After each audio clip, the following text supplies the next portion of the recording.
Quise seleccionar un texto que está en el libro de los Hechos, capítulo 13, que tiene que ver con algo que Dios dice acerca de David. El apóstol Pablo, el texto que yo voy a leer, es parte de un sermón, enseñanza que Pablo predicara o compartiera en uno de sus viajes cuando él llega a la iglesia de Antioquía de Pisidia. Y entonces él, en un día de reposo, va a la sinagoga como de costumbre y en un momento apropiado se para y comienza a revisar la historia del pueblo hebreo. Y en ese revisar de la historia, él pasa por el personaje de David y entonces él culmina en la persona de Jesús. Y de Jesús él nos dice que en su momento él vio sepultura, pero que su cuerpo no vio corrupción. Pero de David esto es lo que dice, versículo 36, Hechos 13, un solo versículo. Porque David, después de haber servido el propósito de Dios en su propia generación, durmió y fue sepultado y vio corrupción. Cuando Pablo habla de Jesús en este texto, él habla del propósito para el cual Dios lo trajo y por tanto habla de la redención nuestra en la persona de Jesús. Pero revisando el texto con cuidado, yo también me percato que no solamente Jesús fue traído de una forma clara y precisa con un propósito definido, sino que me dice que David también fue traído de la misma forma, de tal manera que ahora yo sé que David también sirvió un propósito, no un propósito cualquiera, sino el propósito de Dios, y que lo hizo en su generación, y que entonces él durmió. Dios ha movido la historia, ha orquestado la historia de tal manera que no solamente su Hijo encajara en la historia redentora en el momento preciso, sino también que David, al igual que cada uno de nosotros, pueda venir y existir justamente en la generación para la cual él entendió a la que yo debía pertenecer. Dios levanta a Faraón, un hombre incrédulo, él lo levanta con un propósito, para mostrar mi poder sobre ti, que las naciones puedan saber entonces lo que Jehová es capaz de hacer. Dios trajo a Pablo y lo escoge cuando aún él estaba en el vientre de su madre, lo escoge como apóstol para una tarea que él no conocía en el momento de entrar a esta tierra. Y él hace lo mismo con Jeremías cuando lo elige como profeta para las naciones, de tal forma que nosotros podemos ver que estos propósitos han sido elaborados en la mente de Dios de una manera que anteceden mi entrada al mundo. De hecho, el texto que fue enfatizado en esta noche en Efesios 2 dice que somos criaturas suyas hechos en Cristo Jesús para hacer buenas obras que Dios preparó de antemano para que anduviésemos en ellas. De tal manera que Miguel necesita hacer una sola cosa y eso simplifica su vida. Él necesita caminar en buenas obras que Dios ya preparó para que él pueda caminar en ellas. De tal manera que yo no tengo que crearlas, no tengo que inventarlas, yo tengo que simplemente descubrirlas. Y eso facilita mi existencia, disminuye mi preocupación, disipa las nubes en mi horizonte. Y es por eso que yo quisiera en esta noche reflexionar sobre esto. El texto que yo leí es un solo versículo. Tiene 3 palabras claves. Después, generación y propósito. Para aquellos de nosotros que creemos en la inspiración verbal de la palabra, esto es que cada palabra que aparece en la revelación de Dios tiene un propósito de estar ahí porque es esa y no otra. Entonces la palabra después tiene un propósito capital. Dios quiere que yo entienda que David durmió después, no antes, no durante, sino después de él haber completado el propósito para el cual Dios le había traído. Yo no voy a morir una hora antes de completar mi propósito. Yo no voy a continuar existiendo una hora después de haber completado mi propósito. Si yo pudiera prolongar mi vida una hora más allá de cuando mi propósito es cumplido, eso es vivir un despropósito, es vivir una vida sin sentido, porque lo que yo tenía que hacer terminó. Esa es la razón por la que Cristo dice en el Sermón del Monte en 6:27, ¿y quién de vosotros, por ansioso que esté, puede añadir una hora al curso de su vida? Nadie puede hacer eso. David, inspirado por Dios, dice exactamente lo mismo de otra manera cuando él habla de cómo Dios me formó en las entrañas de mi madre y cómo me entretejió y cómo mi embrión fue supervisado por Dios. Él dice lo siguiente en el versículo 16: tus ojos vieron mi embrión y en tu libro se escribieron todos los días que me fueron dados cuando no existía ni uno solo de ellos. En tu libro fueron escritos todos los días que me fueron dados. De manera que en tu libro yo tengo un día de entrada y un día de salida. ¿Te das cuenta lo que eso puede hacer para mi vida, para mi paz, para mi tranquilidad? El yo saber, como decía un misionero en una ocasión, yo soy inmortal hasta que Dios me llame a su presencia. Nosotros vivimos preocupados por la inseguridad de nuestros días, y ciertamente la inseguridad de nuestros días en unas ciudades más que en otras es motivo de preocupación para el ser humano. Pero yo quiero que sepas, hermano, que no hay nada que pueda llegar a tu vida que no pase por las manos de Dios primero. Nosotros estamos en Cristo de la misma manera que una carta está en el sobre. Una carta que está en un sobre, para que algo le pase a la carta, tiene que pasarle al sobre primero. De tal forma que si la carta se va a perder, el sobre se pierde con la carta. Si la carta se va a mojar, el sobre se moja primero. Y de esa misma manera yo estoy en Cristo. Para que algo llegue a mi vida, tiene que llegar a Cristo primero. Yo estoy en Él. Yo tengo seguridad en Él. Y cuando yo termine mi propósito en Él, yo seré llamado a su presencia, y después, ese después no está ahí de manera accidental, que yo haya cumplido el propósito de Dios para mi vida, Dios me llevará a su presencia. Es una palabra clave, después. La segunda palabra clave es propósito. Cada uno de nosotros nació y fue creado con un propósito claro en la mente del Creador. Nota cómo la palabra de Dios se refiere al día en que Cristo se encarnó. Escucha, tú conoces el texto. Cuando la plenitud del tiempo llegó, Dios envió a su Hijo, nacido de mujer, bajo la ley. Gálatas 4:4. No un día antes, no un día después. Cuando la plenitud del tiempo llegó, cuando las condiciones que Dios venía orquestando desde antes de la eternidad, cuando esos tiempos pudieron converger en un solo punto, donde ellos se cruzaron, la circunstancia del mundo secular, la circunstancia de la historia hebrea, cuando ellos se cruzaron en ese momento, Dios envió a su Hijo a hacer su trabajo en medio nuestro. De esa misma manera, Dios te trajo a esta generación en el lugar donde te trajo, cuando la plenitud del tiempo de Dios para tu vida se había cumplido. Tú hiciste entrada a este mundo. Tú sabes lo que Dios ha dicho, que Dios hace todo hermoso en su tiempo.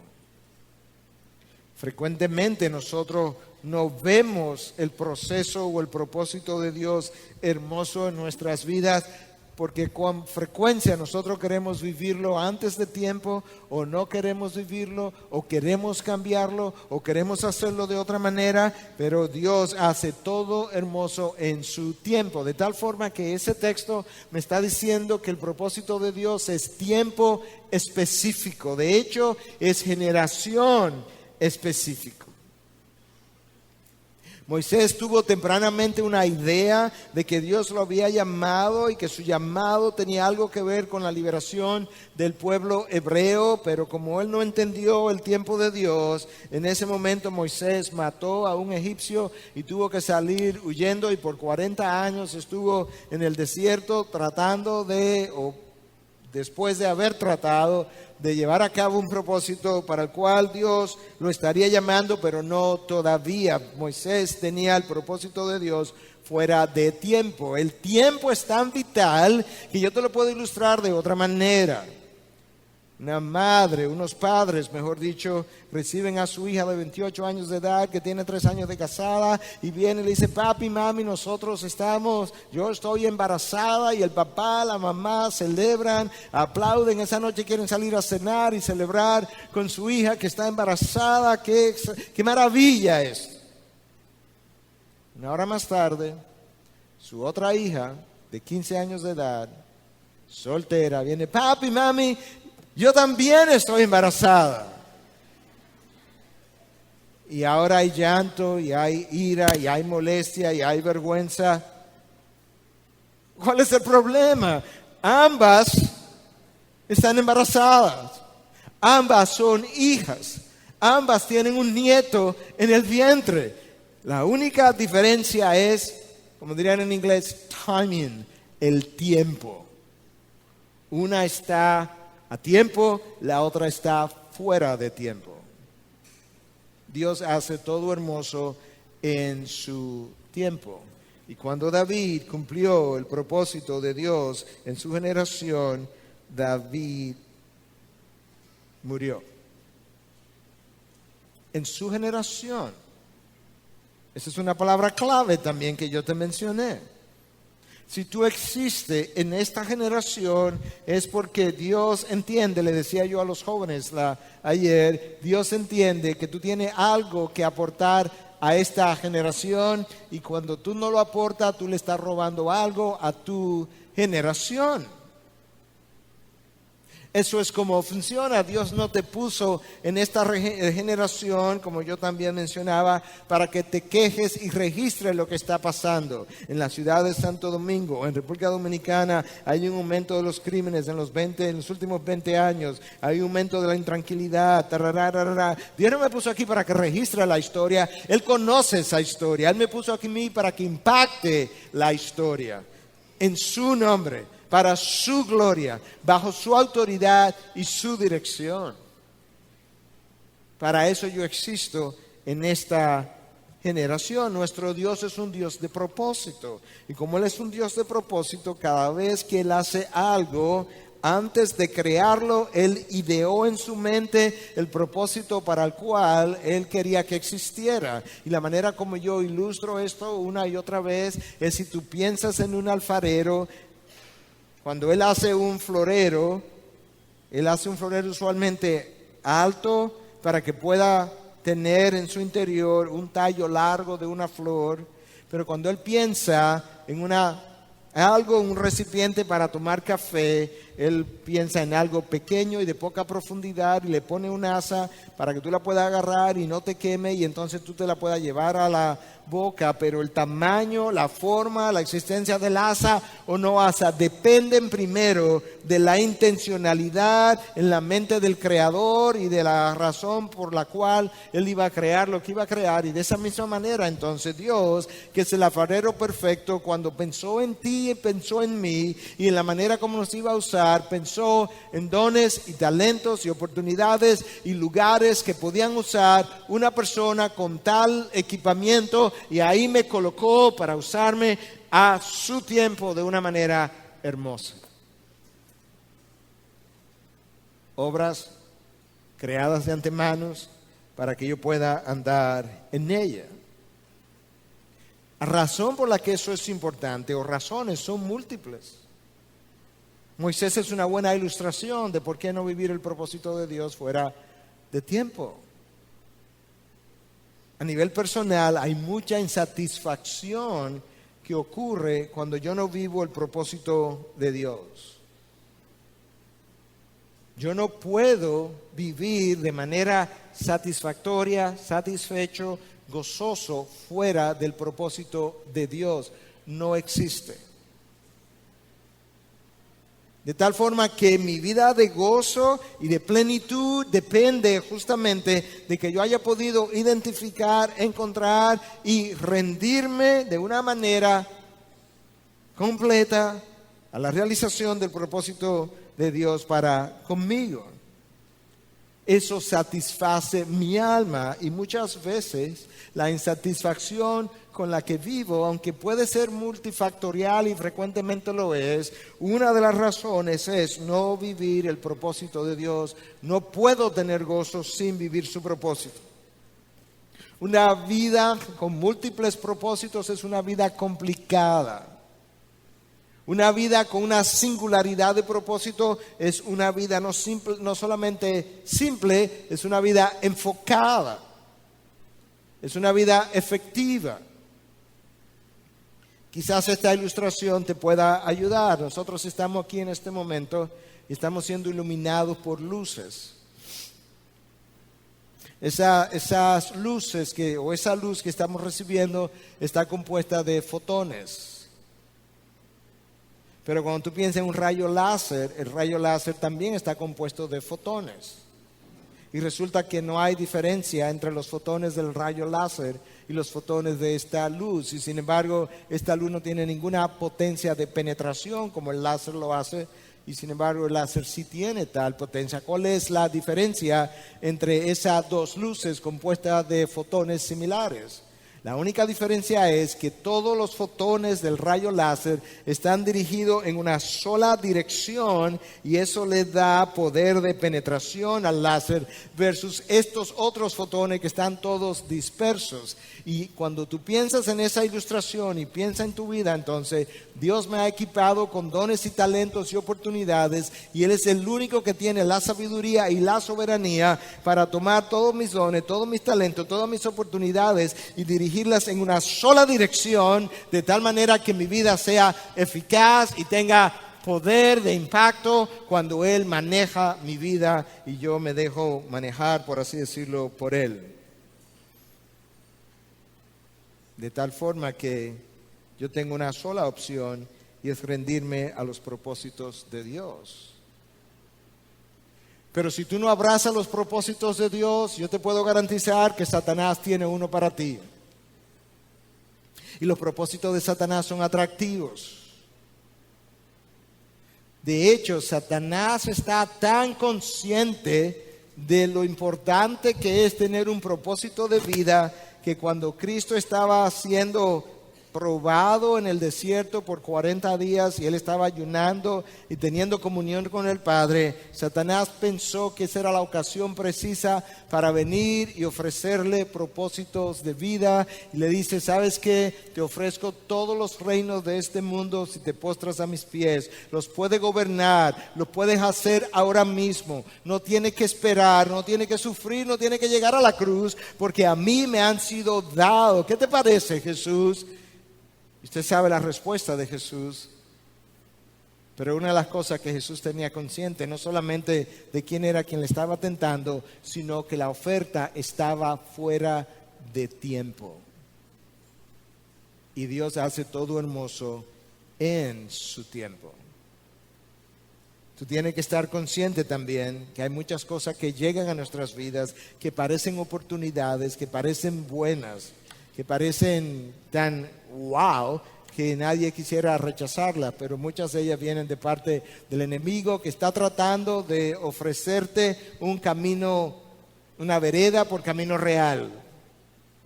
Y nosotros muchas veces abrazamos lo que parece ser la provisión de Dios, pero que no lo es. Y eso es exactamente lo que le ocurre a Abraham y a Sara cuando tienen una promesa de parte de Dios, y los años comienzan a pasar, y 12 o 13 años pasaron y ellos no tienen un hijo, y llegó Ismael. Ellos estaban convencidos que esta era la provisión de Dios, pero no era la provisión de Dios. Faltaban años para que la promesa de Dios llegara, pero ellos abrazaron a Ismael por el hijo de la promesa, Isaac. Yo creo que muchos de los hijos de Dios abrazan Ismaeles en el camino por los Isaacs que Dios ha prometido. Los propósitos de Dios son eternos, los de Satanás son temporales. Los propósitos de Satanás son engañosos, los de Dios son veraces. Los propósitos de Satanás al final son propósitos de vergüenza, los propósitos de Dios son de gloria. Pero una de las cosas que facilita el tu poder esperar en el Señor por su propósito es tu conocer a tu Dios. David conocía a su Dios. David conocía a su Dios y sabía de qué manera Él orquesta la vida. Y escucha lo que David dice en el Salmo 138:8. El Señor cumplirá su propósito en mí. En otras palabras, yo estoy tranquilo, yo estoy relajado en las manos del Señor, porque si hay algo que yo sé, es que el Señor cumplirá su propósito en mí, de tal manera que cuando David es anunciado como rey y apenas era un adolescente, David no se desespera y sirve a Saúl sabiendo que ya Dios lo había ungido como rey, pero él tendría que esperar el tiempo del Señor y esperar hasta que cumpliera 30 años para comenzar a reinar. Y David en la espera no se desesperó, porque el Señor cumplirá su propósito en mí. La desesperación que a veces las muchachas solteras tienen porque me voy a quedar sin casar y necesito un esposo, no hay razón para eso, porque el Señor cumplirá su propósito en ti durante la soltería y después de tu matrimonio. Nosotros creemos muchas veces que necesitamos crear nuestro propósito y pensamos que entonces necesitamos un cierto nivel económico, necesitamos casarnos a tal edad, necesitamos un título a tal otra edad, y todo eso es simplemente porque esas cosas nos proveen satisfacción momentánea, nos proveen significado momentáneo, nos proveen cierta seguridad también momentánea, y porque esas cosas son señaladas como éxito en nuestra cultura, como hablábamos ayer. Pero la realidad es que yo pudiera tener éxito en la vida secular y ser un fracaso en el reino de los cielos. Y la realidad es que a menos que yo lleve a cabo y viva el propósito de Dios para mi vida, al final yo habré fracasado en el reino de Dios. Y lo que tú y yo queremos, yo puedo fracasar en el reino de los hombres, pero vivir con éxito a la manera de Dios, en el reino de Dios. Pero yo necesito abrazar su propósito y vivir su propósito. Ahora, yo necesito entender lo que es un propósito. Es una de las 3 palabras claves. Después, generación, propósito. Yo necesito entender lo que es un propósito. Mucha gente confunde propósito con actividades. De manera que cuando ellos se sienten como sin propósito, se involucran en muchas actividades. En este caso, muchas actividades de la iglesia. Y entonces muchas actividades de la iglesia me hacen creer que yo estoy viviendo un propósito. Pero actividad y propósito son 2 cosas muy distintas. Es como confundir ruido con poder. Yo puedo tener un carro muy viejo que hace mucho ruido, pero eso no es poder. Confundir actividad con propósito es como esto, sentarme en una mecedora y moverme mucho. Ahí hay mucha actividad, pero no voy para ningún sitio. De manera que es vital que yo entienda que propósito no es actividad y no es abundancia de actividad. A veces confundimos productividad con propósito, pero yo puedo estar produciendo muchas cosas fuera del tiempo del Señor y no estar haciéndolo a la manera del Señor, y no estoy entonces viviendo el propósito del Señor. Mucha gente cree que su propósito en la vida es ser ingeniero, ser médico, ser economista, ser ama de casa. No. Esos son instrumentos a través de los cuales Dios puede y quiere llevar a cabo el propósito para el cual Él me hizo médico, o me hizo ingeniero, o me hizo ama de casa. Y pudiéramos hablar en otro momento con más tiempo en términos de qué implicaría eso para cada una de estas personas, pero la realidad es que nosotros necesitamos entender que la satisfacción que yo tengo en la vida depende en gran manera que yo esté viviendo el propósito de Dios en el tiempo de Dios a la manera de Dios. Nosotros somos la generación más suplida y somos la generación con mayor índice de depresión. De hecho, naciones como Japón, Estados Unidos tienen average 100 suicidios todos los días. 100. Eso es 4 o 5 por hora. En una hora de predicación, 4 personas se han suicidado en una nación como Japón o los Estados Unidos. En un momento de donde estamos también suplidos. ¿Y cuál es la razón? Porque la gente vive suplida, pero vive insatisfecha. En una ocasión alguien se encontró con el filósofo Schopenhauer sentado en una cuneta, diríamos nosotros, a las 5 de la mañana. La policía se lo encontró, no sabía quién era y le dijo, ¿quién es usted? Y Schopenhauer respondió, ojalá yo supiera.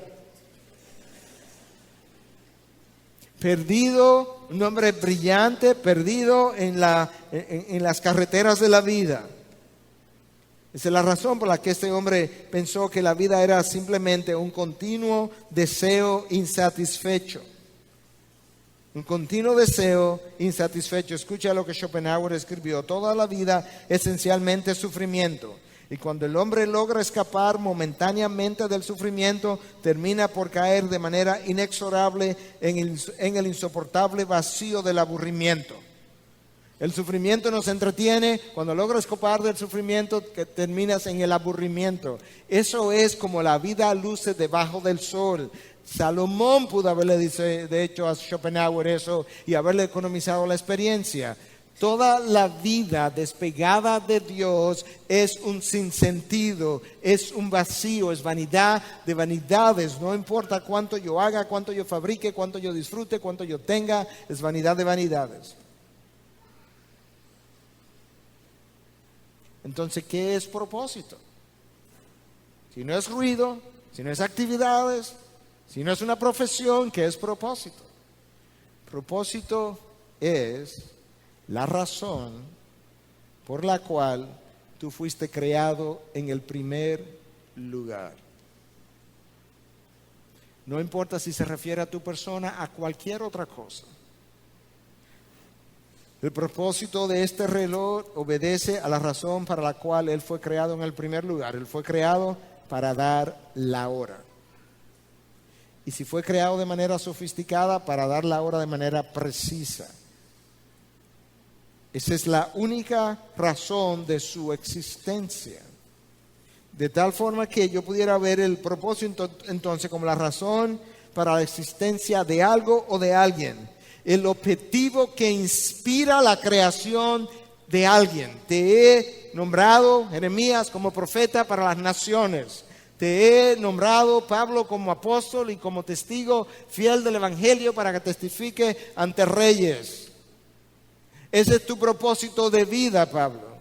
Esa es la razón por la que tú encuentras a Pablo continuamente en gozo y satisfacción, porque cuando él estaba en prisión, él entendía que la prisión era parte de su propósito. Él le escribe a los filipenses y le dice que está gozoso porque debido a sus prisiones y a sus cadenas, ahora toda la guardia pretoriana se ha enterado de la razón de su encarcelamiento y es el Evangelio. Y él dice, aquí les envío una carta llena de gozo que se llama Filipenses, que más tarde le llamarán la carta del gozo. ¿Y por qué tú estás tan gozoso en prisión? Porque esto es parte de mi propósito. Hello. ¿Te das cuenta lo que hace vivir el propósito de Dios? Hasta que no descubra el propósito de Dios para tu vida y la vida no tienen sentido. Tu propósito le da razón, dirección, propósito y velocidad y poder a tu vida dirigida por Dios. Tu existencia en esta generación implica, tú tienes algo que Dios entiende que esta generación necesita. Por eso, después que David sirvió el propósito de su generación, o en su generación, él durmió. A veces usted ha oído, yo lo he visto como médico múltiples veces, a alguien que está como un vegetal en una cama. Y los familiares mismos están deseando que debido al sufrimiento que está pasando ya Dios se lo lleve. Y eso no es necesariamente un mal sentimiento. Pero a veces esta existencia sin movimiento, ahí acostado en un lugar como que no tiene sentido. Y la gente se pregunta, ¿y por qué Dios no acaba de llevárselo? Yo quiero decirte en esta noche que esa persona en una cama que no acaba de irse, no se ha ido porque no ha completado su propósito. Y alguien pudiera decir, ¿cuál propósito? Ni siquiera se para de la cama. No, el propósito es con aquellos que cuidan de él o de ella, y este es el instrumento a través del cual Dios está desarrollando en estas otras personas compasión, amor incondicional, servicio, entrega y todo lo demás. Cuando esa obra hecha por esa persona en esa cama haya terminado, porque estas otras personas a su cuidado ya aprendieron aquellas lecciones que Dios estaba tratando de enseñarle, entonces es muy probable que Dios llame a la persona a su presencia. Nuestro Dios no es un Dios pasivo. Nuestro Dios es un Dios no solamente activo, sino un Dios de propósito. Y la razón por la que yo necesito conocer ese propósito es porque cuando yo no lo conozco, yo voy a terminar haciendo muchas cosas que Dios no me ha llamado a hacer. Y cuando yo comienzo a hacer cosas que Dios no me ha llamado a hacer, frecuentemente las cosas no me salen bien. Las cosas que Dios comienza, Dios termina. Y la evidencia de que Él la va a terminar es que Él la comenzó un día. Hay cosas que tú y yo hemos comenzado que no hemos terminado. Sí, pero Dios no comenzó eso, porque tú y yo paramos las cosas a mitad, porque se nos acaban los recursos, se nos acaba el deseo, se nos acaba la fuerza, nos desilusionamos, cualquiera de esas cosas, pero Dios no sufre de ninguna de ellas. A Dios no se le acaban los recursos, Dios no se desanima, Dios no se desilusiona, a Dios no se le acaban las fuerzas. Lo que Dios comienza, Dios termina. De tal forma que cuando yo puedo vivir el propósito de Dios, mi vida es mucho más efectiva y eficaz. Ahora, para yo conocer el propósito particular para el cual Dios me creó, de manera personal, yo necesito entender y abrazar el propósito general para el cual Dios creó sus hijos todos. Porque si yo no vivo ese general, ¿de qué manera tú piensas que Dios se va a convencer que tú estás dispuesto a vivir el particular?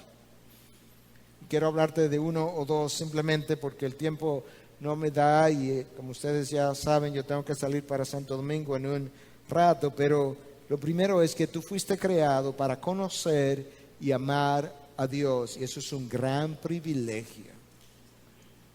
Yo no puedo conocer el propósito particular de mi existencia si yo no he comenzado a conocer a Dios como Él quiere que yo le conozca y amarlo como Él quiere que yo le ame. Dios me dio como mandamiento y recordatorio de esa primera intencionalidad para la cual Él me creó, el primer y más grande de los mandamientos, que ame a Dios con toda mi mente, con todo mi corazón, con toda mi alma y toda mi fuerza. Yo fui creado para eso, para vivir en esa relación de intimidad y en esa relación con Dios que me va a llevar a una vida de adoración. Eso es un tremendo privilegio, y cuando la mejor manera de yo poder amar a Dios de esa forma es cuando yo le pueda conocer de la mejor manera posible. Tanto es así que Dios nos dice en Jeremías 9, 23 y 24 que no se gloríe el sabio de su sabiduría, ni se gloríe el poderoso de su poder, ni el rico se gloríe de su riqueza, y que el pastor no se gloríe en el tamaño de su iglesia, que el pastor no se gloríe en lo que predica, que el padre no se gloríe en cuántos hijos tiene, ni se gloríe en cuántas profesiones sus hijos tienen, sino que él se gloríe de esto, que me entiende y me conoce. De tal forma que esa debe ser una búsqueda continua de mi ser. Conocer a Dios, entender a Dios Si hay algo que me llama la atención es como Dios dice de Moisés en un momento dado que Moisés conocía los caminos de Dios. Y en el texto que dice eso, dice que el pueblo de Israel conoció las obras de Dios, pero Moisés conoció los caminos de Dios. En otras palabras, el pueblo vio las obras, Moisés conoció por qué Dios hizo las obras. Me entiende y me conoce. Y ahí es donde comienza la persecución, por así decirlo, la búsqueda del propósito de Dios para mi vida. Cuando yo conozco a Dios y ahora quiero vivir para su gloria, y cuando yo quiero vivir para su gloria, eso es productor de gozo y satisfacción. Vivir para la gloria de Dios y no experimentar gozo son dos verdades que no son compatibles.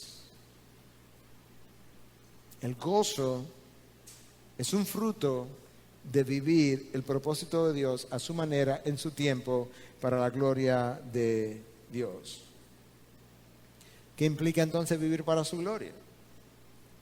Bueno, puede implicar muchas cosas, pero a manera de ilustración, implica en primer lugar que mi búsqueda número 1 es el reino de los cielos, entendiendo que todo lo demás se dará por añadidura. Implica en segundo lugar el ajuste de todas mis expectativas, sueños y ambiciones para darle paso a la voluntad de Dios. Cuando yo me fui a Estados Unidos como médico, yo no pensaba regresar a mi país. Yo tenía mi propio sueño, yo estaba construyendo mi propio reino. Pero eventualmente cuando yo entendí, yo abandoné todas mis expectativas anteriores, yo abandoné todas mis ambiciones anteriores y todo aquello que había ganado hasta ese momento junto con el apóstol Pablo, y estimulado por su testimonio, yo pude considerarlo como basura al lado de las incomparables riquezas de vivir en Cristo, para su gloria y bajo su voluntad. Vivir para su gloria implica abandonar esta vida egoísta, centrada en mí mismo, materialista, hedonista, productor de gozo para mí, disfrute para mí, para abrazar una vida espiritual centrada en lo que es la vida venidera. Todo lo demás es una vida vacía. Puede implicar existencia, pero no es una vida de plenitud. Pudiera implicar una vida que estoy viviendo, pero no necesariamente una vida aprovechada. Pudiera implicar quizá años de existencia, pero no necesariamente saldos positivos de esos años. ¿Te das cuenta el rol monumental que juega conocer, abrazar, vivir el propósito de Dios para nuestra vida? Ya entendemos un poco de cómo me ayuda a conocer ese propósito. Me ayuda también porque cuando yo conozco el propósito de Dios para mi vida, me es más fácil conocer mis responsabilidades. Y si conozco mis responsabilidades, poder ordenar mi vida de una mejor manera. Conociendo mis responsabilidades, sabré cuáles son mis prioridades. Mucha de la ansiedad que el individuo experimenta es porque él está viviendo con las prioridades fuera de lugar, y tiene en primer lugar la que debieran estar en tercer lugar, y tiene en tercer lugar la que debieran estar en primer lugar. El ordenamiento de mis prioridades organiza mi vida, estabiliza mi mente, trae paz a mi corazón, y yo no puedo conocer eso a menos que yo conozca claramente el propósito de Dios para mi vida, de tal forma que yo sepa por dónde dirigirme. En la obra de Alicia en el País de las Maravillas, Alicia llega a una bifurcación. Es una historia, se encuentra con un leopardo, el leopardo le pregunta, le dice: Alicia, ¿para dónde vas? Y él le dice: yo no sé, porque no sé si dirigirme a la derecha o a la izquierda. Y ella luce perturbada, y el leopardo dice: sí, pero ¿para dónde vas? Y ella dice: no sé. Y él dice: bueno, pues si tú no sabes para dónde vas, no importa si toma la derecha o la izquierda. Mucha gente no sabe para dónde va en la vida.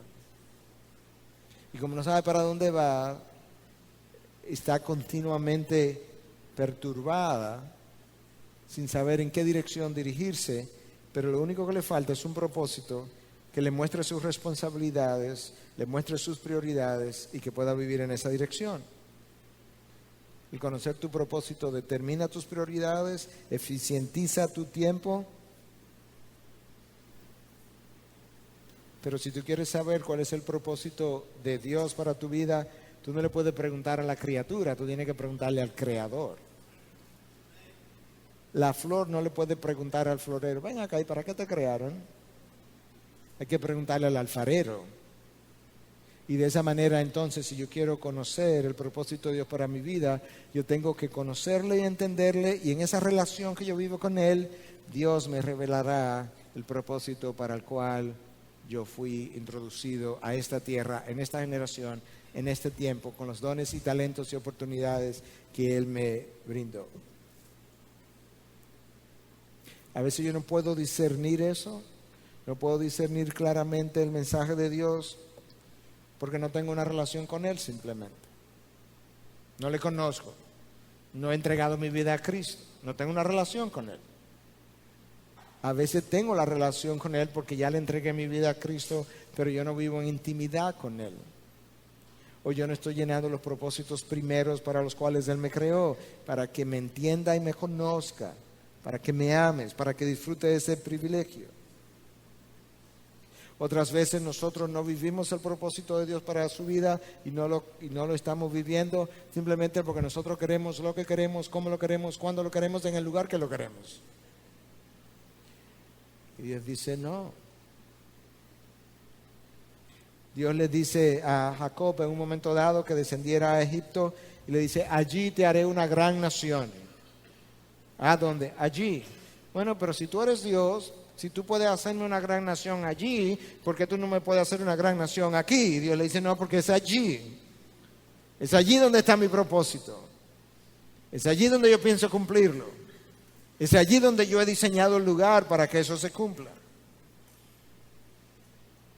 En otras ocasiones el cristiano no discierne el propósito de Dios para su vida porque él no ha desarrollado el carácter que se requiere para vivir ese propósito. Y si Dios le revelara y le entregara ese propósito de vida, en ese momento arruinaría su vida. ¿Tú te imaginas a Moisés con una vara que hace prodigios 40 años antes cuando él acaba de matar a un egipcio? Imagina el daño que un hombre como ese, con ese carácter, hubiese podido hacer. Pero cuando Dios trabaja su carácter y lo moldea y lo enseña lo que es la sumisión, y le enseña lo que es liderar, y lo enseña primero lo que es servir a tu suegro por 40 años, entonces Moisés estaba listo para la gran tarea. Pero muchas veces nosotros queremos abrazar el propósito de Dios antes de tiempo, cuando el carácter no está listo para tal cosa.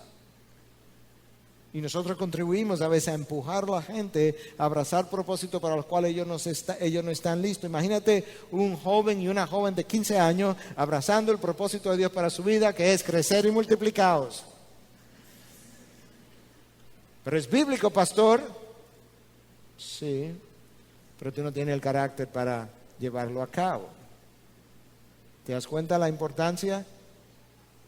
Esa es la razón por la que con frecuencia a Cristo lo estaban empujando. Pero si tú eres el que tú dices que eres, pues ve y preséntate, ve y muéstrate. Y su respuesta siempre fue, mi hora no ha llegado. Si yo soy el Mesías, si yo soy el Cristo, si yo tengo divinidad, si yo soy todo lo que he dicho que soy, yo soy todo lo que las Escrituras dicen, pero hay una sola razón por la que yo no he comenzado, porque el tiempo de Dios no ha llegado y Dios hace todo hermoso en su tiempo y mi hora no ha llegado. Y muchas veces mi hora y la tuya tampoco ha llegado.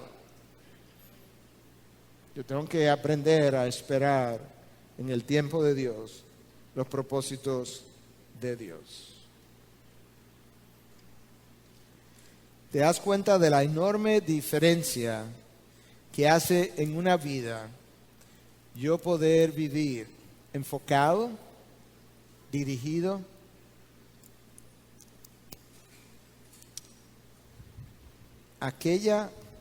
aquel propósito para el cual Dios me creó? Múltiples veces personas me han dicho, han visto el crecimiento de la iglesia, han visto muchas cosas que hemos estado haciendo en los últimos 15 años y me han dicho una y otra vez, pastor, yo me imagino que ha costado mucho trabajo levantar esta obra. Y una y otra vez yo tengo que responder, quizás yo quiera redefinir eso un poco. Ha costado mucho esfuerzo, pero no mucho trabajo. Y ellos me han dicho, bueno, pues explique, porque yo no entiendo. Tú no puedes levantar algo sin esfuerzo. Pero cuando el esfuerzo es placentero, cuando el esfuerzo es productor de gozo, cuando el esfuerzo te llena de satisfacción, cuando realizado el esfuerzo tú puedes ver que realmente Dios abrió las puertas, Dios suplió la oportunidad, los recursos, el cómo, el dónde. Hay tanto gozo en medio de eso que realmente no puedo calificarlo de trabajo. ¿Te imaginas a los israelitas tratando de cruzar el Mar Rojo en yolitas, en barcas? 2 millones de personas, 100 barcas para cruzar. ¿Cuánto tiempo le hubiese tomado? Pero cuando el tiempo y el momento de Dios llegó, Él abrió el mar, ellos cruzaron. Imagínate del otro lado, gente, una semana después diciendo que no hubiesen conocido el milagro. Me imagino que dio mucho trabajo cruzar toda esta gente a lo largo del Mar Rojo. Y Moisés respondiendo, si tú supieras que no, que caminamos a pie durante una noche y al poco rato estábamos del otro lado. ¿Te das cuenta la diferencia de tú vivir el propósito de Dios en el tiempo de Dios a la manera de Dios? Una gran cantidad de tu ansiedad va a disminuir. Una gran cantidad del gozo que te falta va a llegar. Una gran cantidad de la eficacia de tu vida que quizás no has visto, la efectividad, la vas a comenzar a ver. Una gran cantidad de la productividad que tú quisieras ver, no estoy hablando de dinero ahora, tú vas a poder palparla. Pero tienes que saber esperar el tiempo de Dios. Pastor, pero es que todavía no sé cómo yo voy a conocer eso. Escúchame. No hay nadie más interesado en que tú conozcas el propósito para el cual tú fuiste creado que Dios mismo. Dios no te lo está ocultando. Nuestro Dios no tiene esa naturaleza. Él no juega a escondidas con nosotros. Pero Dios sabe que para tú conocer ese propósito, tú necesitas comenzar por conocerle y entenderle. Para que cuando te vayas a gloriar, no te gloríes en nada de lo que comiences a realizar, sino que te puedas gloriar en esto, que me entiende y me conoce. ¿Te das cuenta de dónde comienza mi caminar del propósito de Dios en mi vida?